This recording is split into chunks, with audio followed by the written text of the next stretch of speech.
Genesis 37. Joseph's dreams. Jacob lived in the land where his father had stayed, the land of Canaan. This is the account of Jacob's family line. Joseph, a young man, was tending the flocks with his brothers, the sons of Bilhah and Zilpah, his father's wives, and he brought their father a bad report about them. Now Israel loved Joseph more than any of his other sons, because he had been born to him in his old age, and he had made an ornate robe for him. When his brothers saw that their father loved him more than any of them, they hated him and could not speak a kind word to him. Joseph had a dream, and when he told it to his brothers, they hated him all the more. He said to them, "Listen to this dream I had. We were binding sheaves of grain out in the field, when suddenly my sheaf rose and stood upright, while your sheaves gathered around mine and bowed down to it." His brothers said to him, "Do you intend to reign over us? Will you actually rule us?" And they hated him all the more because of his dream and what he had said. Then he had another dream, and he told it to his brothers. "Listen," he said, "I had another dream, and this time the sun and moon and the 11 stars were bowing down to me."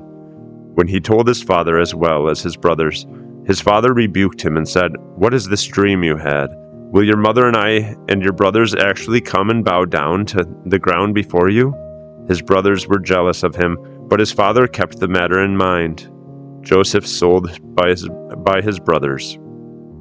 Now his brothers had gone to graze their father's flocks near Shechem, and Israel said to Joseph, "As you know, your brothers are grazing the flocks near Shechem.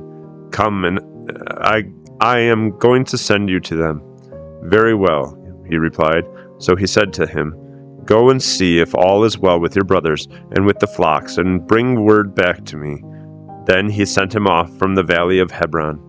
When Joseph arrived at Shechem, a man found him wandering around in the fields and asked him, "What are you looking for?" He replied, "I'm looking for my brothers. Can you tell me where they are grazing their flocks?"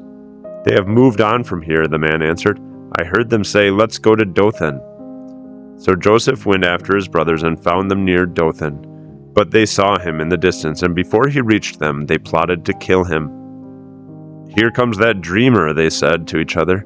"Come now, let's kill him and throw him into one of these cisterns and say that a ferocious animal devoured him. Then we'll see what comes of his dreams." When Reuben heard this, he tried to rescue him from their hands. "Let's not take his life," he said. "Don't shed any blood. Throw him into this cistern here in the wilderness, but don't lay a hand on him." Reuben said this to rescue him from them and take him back to his father. So when Joseph came to his brothers, they stripped him of his robe, the ornate robe he was wearing, and they took him and threw him into the cistern. The cistern was empty. There was no water in it. As they sat down to eat their meal, they looked up and saw a caravan of Ishmaelites coming from Gilead. Their camels were loaded with spices, balm, and myrrh, and they were on their way to take them down to Egypt. Judah said to his brothers, "What will we gain if we kill our brother and cover up his blood? Come, let's sell him to the Ishmaelites and not lay our hands on him. After all, he is our brother, our own flesh and blood." His brothers agreed. So when the Midianite merchants came by, his brothers pulled Joseph up out of the cistern and sold him for 20 shekels of silver to the Ishmaelites, who took him to Egypt. When Reuben returned to the cistern and saw that Joseph was not there, he tore his clothes. He went back to his brothers and said, "The boy isn't there. Where can I turn now?" Then they got Joseph's robe, slaughtered a goat, and dipped the robe in the blood. They took the ornate robe back to their father and said, "We found this. Examine it to see whether it is your son's robe." He recognized it and said, "It is my son's robe. Some ferocious animal has devoured him. Joseph has surely been torn to pieces." Then Jacob tore his clothes, put on sackcloth, and mourned for his son many days. All his sons and daughters came to comfort him, but he refused to be comforted. "No," he said, "I will continue to mourn until I join my son in the grave." So his father wept for him. Meanwhile, the Midianites sold Joseph in Egypt to Potiphar, one of Pharaoh's officials, the captain of the guard.